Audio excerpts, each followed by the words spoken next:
Hi guys, आज हम solve करेंगे आपका क्लास 12 का इंग्लिश का पेपर। हमारा क्वेश्चन नंबर फर्स्ट है कॉम्प्रिहेंशन पैसेज, उसका ऑप्शन देखते हैं। ऑप्शन फर्स्ट आपका 2 मार्क्स का है, जो कि पैराग्राफ में से आपको लिखना है। सेकंड ऑप्शन है these villagers are among thousands of speakers of different Indian languages, generating speech data for a tech firm, which is building data sets for firms such as Microsoft and Google to use in AI models. From the given option, which option closely capture the spirit of the statement? जो ऊपर बात कही गई है उसका जो spirit है उस कौन सा मैच करता है, तो इसका सही ऑप्शन होगा option B, inclusion of low resources locally spoken languages in NLP. Then हमारा क्वेश्चन नंबर थर्ड है select the option that display the most likely region why for a country like India. Crowdsourcing is an effective way to collect speech and language data. इसका सही option होगा हमारा option number 3, crowdsourcing captures linguistic, cultural and social economic nonsense. Then question number 4 है हमारा read the statement A and D given below. Question number 4 का सही option होगा हमारा option D, A, C and D. Elucidate. Then हमारा fifth question है elucidate why AI tools fail to work for everyone and how they can be more accessible. इसका answer भी आपको passage में से लिख देना है, आराम से मिल जाएगा। Then question number 6 है complete the given statement. Collecting a large amount of data in Indian languages for a language model like GPT may result in a long wait due to linguistic dash. इसका सही option है हमारा linguistic diversity, option D. Then question number 7 हमारा building language data sets through Bhashini is one of the many example of India stepping closer to Bhashini एक AI tool है इसमें। Question number 7 का सही ऑप्शन होगा हमारा option number C, digital empowerment in breaking language barrier. Then question number 8 भी हमारा 2 marks का है, जो कि पैसेज में आपको मिल जाएगा। क्वेश्चन नंबर 9 है हमारा select the option that conveys the synonym of inexorably. इसका सिनोनिम होगा हमारा option number C, relentlessly. Then question number 2 के ऑप्शंस देखते हैं। यहाँ पे पहला क्वेश्चन है equitable hiring by recruiters in the workplace would ensure. इसका सही ऑप्शन होगा option number D, more equitable and productive workforce. Then इसका सेकंड ऑप्शन 40 वर्ड्स में लिखना है, ये आपको पैसेज में मिल जाएगा। और थर्ड क्वेश्चन भी सेम आपको पैसेज में मिल जाएगा। फिर फोर्थ क्वेश्चन है spike in women's participation in the labour force is a positive step towards gender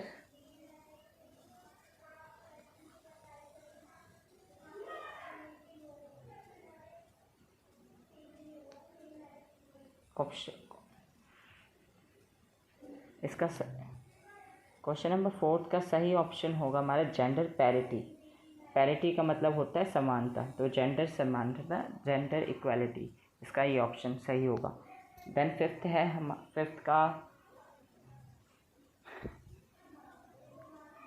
fifth है identify N unbiased employer from the following 4 recruiters.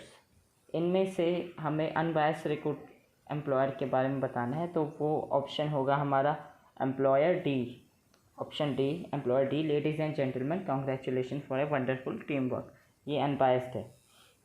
Then question number 6 है हमारा job hiring trend show that the share of women job seeker in pharmaceuticals is %। इसका answer है सही maximum 2%। देन creative writing skill आता है 18 marks का। ये होपफुली आपने बहुत अच्छे से किया होगा, बहुत इजी होता है। चलते हैं हम सेक्शन सी पे, लिटरेचर राइटिंग पे। क्वेश्चन नंबर 7 हमारा पोएम से दिया गया है, कीपिंग क्वाइट से। इसके ऑप्शंस देखते हैं हम। क्वेश्चन नंबर इसका फर्स्ट है, whose does those refers to warmongers. इसका सही ऑप्शन होगा वॉरमॉन्गर्स। देन सेकेंड है, green wars refers to activities such as. Green wars का मतलब होता है पर्यावरण को नुकसान पहुंचाना, तो इसका आंसर हो जाएगा डिफॉरेस्टेशन। थर्ड ऑप्शन है हमारा, victory with no survivor. This phrase indicates, क्या है? विक्ट्री विथ नो सर्वाइवर्स मतलब जीत तो गए हैं लेकिन कोई बचा नहीं है, तो ये एक पैराडॉक्स है। ऐसा हो नहीं सकता कि जीता हो और कोई बचा ना हो। देन फोर्थ है हमारा, victory has not worth to celebrate because. इसका सही आंसर होगा because there are no survivor left, the war killed them all. Then हमारा फिफ्थ का आंसर होगा, what would happen when meat. Then हमारा फिफ्थ है, what would happen when man put on clean clothes they will dash. इसका सही answer होगा हमारा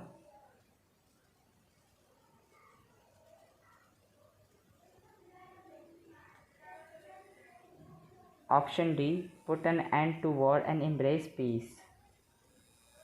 then sixth है, what does the poet refer to with the expression doing nothing. Doing nothing refers to introspection, that means इसका answer होगा हमारा promote self care and self love.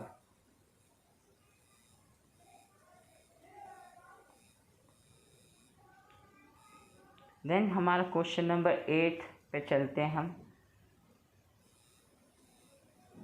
इसका first option है, द मोमेंट डिपिक्ट्स। जो ये पूरा extract दिया गया है, इसमें कौन सी फीलिंग डिपिक्ट होती है, तो इसका सही आंसर होगा कंटेंटमेंट।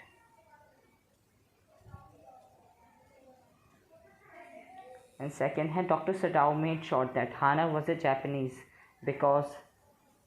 डॉक्टर सडाओ ने मेक श्योर इसलिए किया क्योंकि उनके पापा चाहते थे कि वो एक जापानीज वुमन से शादी करे, तो ऑप्शन सी इसका सही होगा, he respected his father sentiments.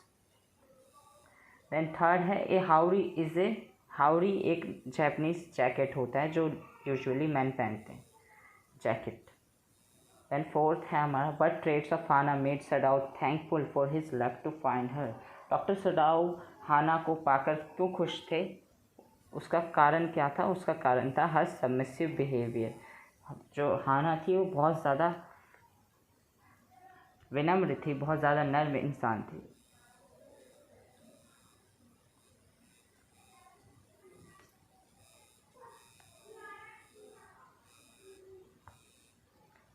Then next question है हमारा क्वेश्चन नंबर 9। क्वेश्चन नंबर 9 का फर्स्ट है, what does the narrator means by beginning in this line. In this line beginning means his childhood, option C is right. And second option है हमारा, the synonym of the word aversion. Aversion का synonym होता है abhorrence मतलब घृणा, option B is right. The narrator, then third है, the narrator and his father went surfing. Option B is right. Then the question 4 है, complete the blank with the appropriate word, aptly summarizing contrasting emotions. Father laughed, narrator, इसका सही answer होगा narrator traumatized. Then question number 5 है, the extract depicts the narrator's dash encounter with water. The extract depicts the first encounter.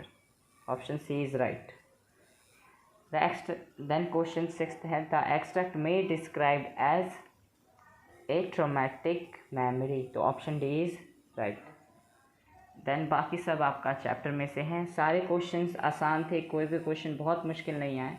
I hope कि आपने बहुत अच्छा exam दिया हो, आपने राइटिंग सेक्शन अच्छे से किया हो, और आपने लिटरेचर भी अच्छे से लिखा हो। बाकी सब आसान था, मैंने सही आंसर्स बता दिए, आप चेक कर सकते हो। और अगर आपको और अच्छे से पढ़ना है तो हमारे चैनल पे इंग्लिश की वीडियोस और ग्रामर की वीडियोस भी आती रहती हैं, तो चैनल को ज़रूर से सब्सक्राइब करें और ऐसी यूज़फुल वीडियोस आपको मिलती रहेंगी। Thank you.